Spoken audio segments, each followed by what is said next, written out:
ہم میں سے اکثر لوگ صبح آنکھ کھولتے ہی وقت سے لڑنا شروع کر دیتے ہیں، گھڑی کی سوئیاں جیسے ہمارے خلاف سازش کر رہی ہوں۔ دن شروع ہوتے ہی ہمیں لگتا ہے کہ وقت کم ہے، ذمہ داریاں زیادہ ہیں اور زندگی ہاتھ سے پھسلتی جا رہی ہے۔ آرنلڈ بینٹ اسی احساس سے بات شروع کرتے ہیں اور قاری کو فوراً اپنی گرفت میں لے لیتے ہیں۔ وہ کہتے ہیں کہ دنیا کے امیر ترین انسان اور سب سے عام مزدور دونوں کو دن میں پورے 24 گھنٹے ہی ملتے ہیں، نہ ایک کو کم نہ دوسرے کو زیادہ۔ پھر سوال یہ ہے کہ فرق کہاں سے پیدا ہوتا ہے؟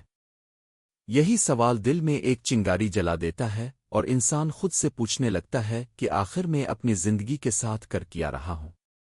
بینٹ آہستہ آہستہ ہمیں یہ احساس دلاتے ہیں کہ ہم وقت کو صرف کام اور تھکن سے جوڑ چکے ہیں۔ ہمارے نزدیک دن کا مطلب ہے دفتر، کاروبار، گھر کے کام اور رات کو تھکے ہارے بستر پر گر جانا۔ مگر وہ ہمیں چونکا دیتے ہیں یہ کہہ کر کہ اصل زندگی ان کاموں کے بیچ چھپے لمحوں میں ہوتی ہے جنہیں ہم بے وقت سمجھ کر ضائع کر دیتے ہیں۔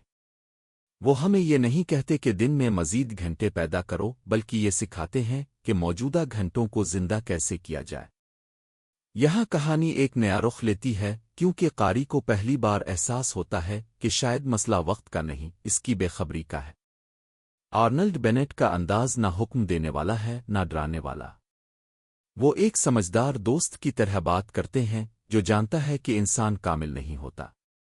وہ کہتے ہیں کہ خود کو بدلنے کے لیے پوری زندگی الٹنے کی ضرورت نہیں، بلکہ دن کے صرف چند لمحے کافی ہوتے ہیں، ایسے لمحے جن میں انسان خود سے جڑ سکے۔ یہ لمحے صبح کے ہو سکتے ہیں یا رات کے، جب دنیا کی آوازیں مدھم ہو جائیں اور انسان اپنے خیالات کو سن سکے۔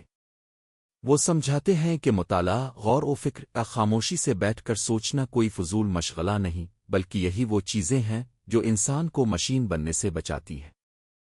کہانی کا جذباتی پہلو یہاں اور گہرا ہو جاتا ہے جب بینٹ اس سچ کی طرف اشارہ کرتے ہیں کہ ہم اکثر زندگی کو بعد کے لیے چھوڑ دیتے ہیں۔ ہم کہتے ہیں ابھی وقت نہیں، ابھی مصروف ہوں، بعد میں خود پر کام کریں گے۔ مگر وہ بڑے سکون سے یہ حقیقت سامنے رکھتے ہیں کہ بعد میں کبھی نہیں آتا۔ زندگی ہمیشہ اسی دن میں ہوتی ہے جو آج ہمارے ہاتھ میں ہے۔ یہ جملہ دل پر ہلکی سی ضرب لگاتا ہے اور سامع خاموشی سے اپنے گزرے دنوں کو یاد کرنے لگتا ہے۔ آخری حصے میں بیانیہ ایک پختہ اور امید بھرا احساس دے کر ختم ہوتا ہے۔ بینٹ یہ واضح کرتے ہیں کہ وقت کو سنبھالنے کا مطلب خود کو قید کرنا نہیں، بلکہ خود کو آزاد کرنا ہے۔ جب انسان اپنے دن کے چند لمحے شعوری طور پر جینا سیکھ لیتا ہے تو آہستہ آہستہ پوری زندگی بدلنے لگتی ہے۔ کہانی یہاں کسی بڑے وعدے پر نہیں بلکہ ایک سادہ سچ پر ختم ہوتی ہے۔ زندگی کو بہتر بنانے کے لیے کسی اضافی وقت کی ضرورت نہیں، صرف اس وقت کی قدر کی ضرورت ہے جو ہمارے پاس پہلے سے موجود ہے۔